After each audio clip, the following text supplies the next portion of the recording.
The GVI base at Pesmire is situated in the jungle on a narrow peninsula. It is surrounded by the Caribbean Sea on one side and a freshwater shelter lagoon on the other. GVI volunteers play a key role, assisting with a collection of data, helping to form a comprehensive picture of the ecological health of the northern region of Reef. As soon as they arrive, the acclimatisation process begins. This afternoon I want to take a little bit of time to run through the threats to the coral reefs to you. This will lead on quite nicely into what we're doing here and why we're doing it, and then later on Mel will talk you through monitoring techniques, so you'll actually get the survey equipment, go down on the beach and work out quite how you're going to record all this stuff you've been learning. The Shan Khan was designated a biosphere reserve in 1986 and listed as a World Heritage Site in 1987. The diversity of habitats within the reserve is truly astonishing. Coral reefs make up 30% of the region's natural resources, and 56 species of hard coral have been recorded. Of the 346 reef-associated fish species found in Mexico, 92% are found in the Yucatan region.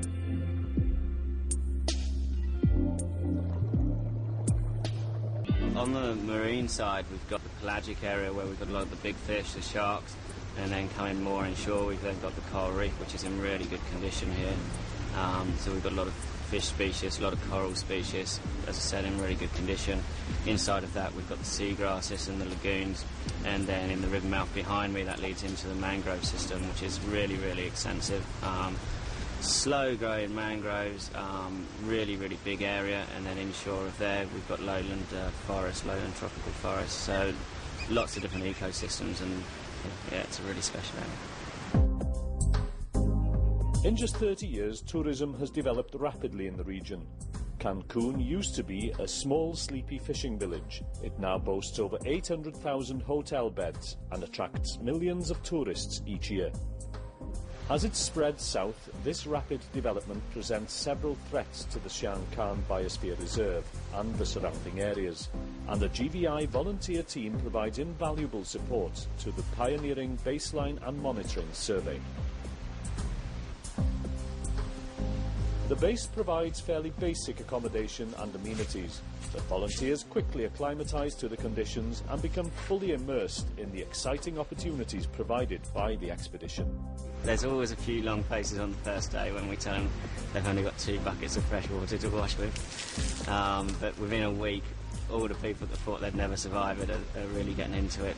For instance, this time we had Tasmin, who on the second day just declared she was not going to be able to live like this at all. And by the Saturday said no, it was fine, and she was really loving it. Days are long and hard, with an early start to make the most of daylight hours. And in addition to training activities and survey work, volunteers take their turn to cover domestic duties at the base. At the end of the day, the whole team gathers for a debrief and to socialise over a cool beer. Every volunteer has really loved it. Just had such an amazing time. We've got at least 5 different people that have gone home and dropped their degree courses to study marine biology now. We're in contact with just about all the volunteers. We've had plenty that want to come back.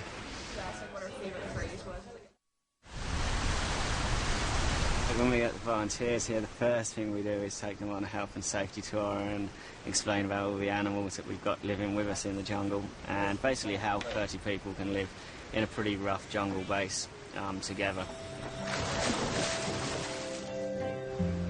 Once we've done that, we run them through a 2-week program of science and dive training, get everyone up to advanced standard of diving, and teach them all about oceanography, marine biology, different survey techniques, environmental threats to the reef and the different ecosystems that exist here, and really just discuss sustainable development and that as an idea and how that can benefit conservation, really. And once we've got them through that, we start teaching them the different practical sides of the monitoring, and then get them out on the reef monitoring. While that's going on, seasonally we've got different programs with the turtles, with the crocodiles, working with the local communities.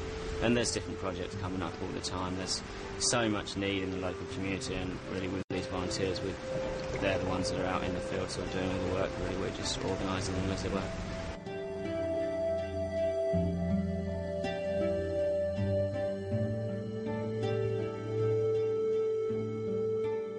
The area is an important breeding ground for sea turtles, and GVI volunteers have an opportunity to assist groups of local scientists with ongoing projects. Two main turtles that we found nesting in this area have been greens and loggerheads. We found the beach just along from us, we found hundreds of nests, and on this beach we've had quite a few turtles nesting directly in front of sort of the base here. And there we're just basically checking out how many turtles there are. We do some collection of the baby turtles when they've hatched, if they're going to try and get down to the beach during the daytime.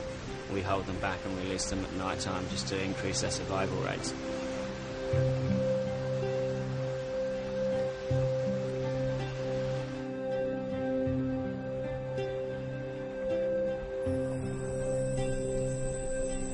Nighttime also provides an exciting insight to another project led by local scientists at Shankan.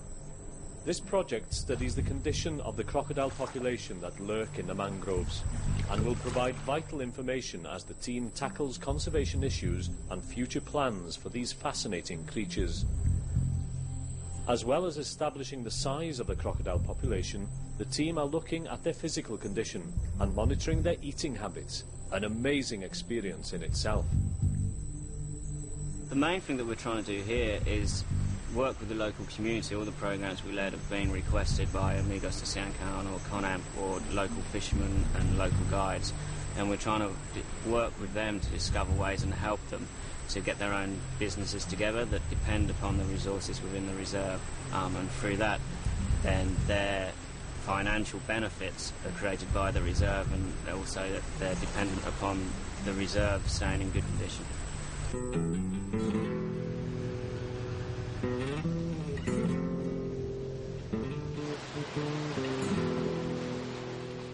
A crucial part of GVI's work in the area centres on the village of Punta Allen.